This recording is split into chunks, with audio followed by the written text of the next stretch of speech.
आलमगीर जी नमस्कार भाई, अशोक कुमार जी नमस्कार। सीसीएच की बहाली किस आधार पर होगी? जब डॉक्टर एलवी सिंह खुद बोल रहे हैं कि नया पाठ है।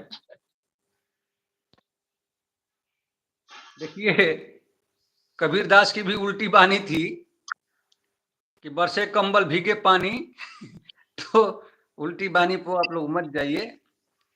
हाँ, एक बात हम बाद में इस सब का चर्चा करेंगे। सेकंड बैच के विद्यार्थी जितने लोग हैं, हमारे सहपाठी, हमारे भाई, हमारे दिल के करीब रहने वाले, मैं उनको बता दूं कि आप परीक्षा में जाएं तो सबसे प्रथम चीज कि आप अपना जितना इनरोल नंबर है और ये भरने का फर्स्ट जो है तो प्रयास करें कि हमारा कोई छूटे नहीं। दूसरी बात कि आप कोई भी प्रश्न का उत्तर दे रहे हैं तो कम से कम 200 से 250 शब्दों में होना चाहिए, लेकिन एक भी प्रश्न छूटना नहीं चाहिए। नहीं आ रहा है, आप मेन हेडिंग जो सारांश है उसको ऊपर आप लिखिए, जो सही बात है उसको आप ऊपर लिखिए। बीच में कोई एग्जामिनर देखता नहीं है, पहले हेडिंग देखता है कि आपका हेडिंग सही है कि या गलत है। हेडिंग यदि आपका सही है, 5-6 लाइन आपका सही है, तो वो लोग उसी पर नंबर दे देता है। बाकी सब पचरा पढ़ने वाला कोई नहीं है, एग्जामिनर उसी पर नंबर देता है। आपका पोथा पढ़ते रहेगा तो कितना कॉपी जांच करेगा? तो सबसे मूल्य चीज है कि आप जो पहला आप सेंटेंस लिखना शुरू करें तो 5-6 जो है, 5-6 वाक्य जो है वो सटीक होना चाहिए जैसा कि प्रश्न हो।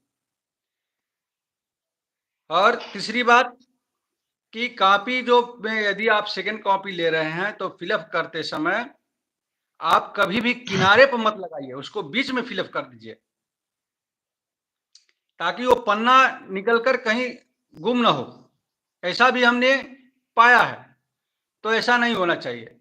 तीसरी बात और चौथी बात यह है कि जब आप प्रैक्टिकल देने जाएं तो जितना समझ में आए, लोग वाइवा पूछता है लोग, तो जितना समझ में आए उतना ही बताइए। अब उसमें टाव मटोल करने लगेंगे तो उससे थोड़ा, या जो टेस्ट लेने वाला होता है उसका जो मूड हो वो ऑफ हो जाता है। इसलिए जितना समझ में नहीं आ रहा है तो आप सीधे बोल दीजिए कि सर नहीं आ रहा है। ऐसा नहीं है कि आपको वो अनदेखी करेंगे। तो ये सब सूत्र है जिसके आधार पर आप लोग हमेशा प्रश्न का उत्तर सही ढंग से ऊपर का जो लाइन है उसको देना जरूरी है। 5-6 लाइन सही होना चाहिए। बाकी सब आप लोग तो खुद पढ़े लिखे हैं, मैं उसके बीच में और अध्ययन कीजिए। अध्ययन सबसे बड़ी जरूरी है। आप कम से कम क्लिनिक के बाद जा रहे हैं तो 2 घंटा कम से कम समय दीजिए। प्रमोद कुमार जी, दोनों सर को नमस्कार। हेडलाइन लिखते हैं तो अब हो गया लिखते जैसी मन की भावना। भाई विकी कुमार गुप्ता जी, दोनों सर को, विकी कुमार जी को नमस्कार। और संगम के बारे में क्या है? समागम के बारे में, समागम के बारे में समागम क्या हुआ?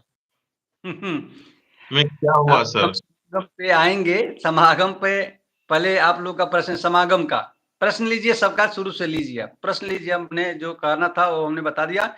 डाउनलोड करना है तो अपना एनरोल नंबर डालिए, डाउनलोड हो जाएगा। नहीं तो अपना पासवर्ड आईडी आप लोग डाल करके भी ले सकते हैं। सर, ये अशोक जी का है। ये प्रश्न तो नहीं लेना चाहिए लेकिन उनका कमेंट है तो ले लेते हैं। सीसीएच की बहाली किस आधार पर होगी जब डॉक्टर एलवी सर खुद बोल रहे हैं कि नया पाठ है इसलिए नियोजन नहीं हो सकता? तो ये फिर भाई प्रश्न का कोई मतलब ही नहीं। तब लाइव में आने के जुड़ने की क्या जरूरत है? ये भी जुड़ने की जरूरत नहीं है। जब सीजीएच की बदहाली, जब आधार ही नहीं है इसका, तो आप जुड़े हैं तो ये आधार क्या है? आपको जुड़ना ही नहीं चाहिए मेरे भाई।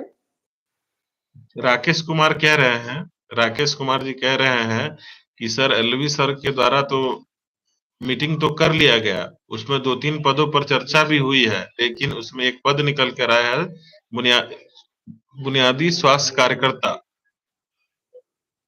तो क्या सर हम लोग को डॉक्यूमेंट अब तैयार कर लेनी चाहिए? सुगबुगाहट बहुत जोरों से है।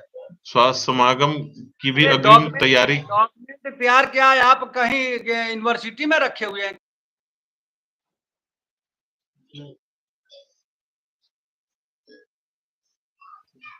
हेलो, सुनाई दे रहा है? बोलिए। आपकी आवाज सुनाई नहीं दे रही। डिस्टर्ब कर दिया होगा, आपको कॉल कर दिया होगा।